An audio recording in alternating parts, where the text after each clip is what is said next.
This is the Lone Crater YouTube. We hope this video helps. You start by confirming system basics. Run dxdiag and note DirectX version and error messages. Make sure Windows Update is current because missing OS patches often block runtimes. Update GPU drivers to the latest official WHQL build. Do this now rather than beta releases.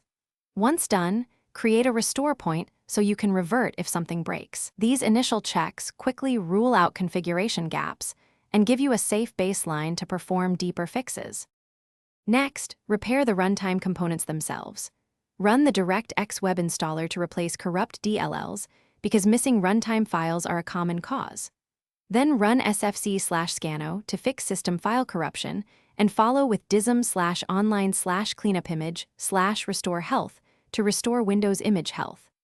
Make sure to install or repair all necessary Visual C++ redistributables, both x86 and x64, since many games and apps depend on them. If you see specific DLL names, match the package that provides them and reinstall it. To finish, verify or reinstall the application. Use the platform's file integrity check or a full clean reinstall so corrupted app files are gone. If drivers seemed implicated, use the in safe mode to fully remove GPU drivers, then install the official driver anew.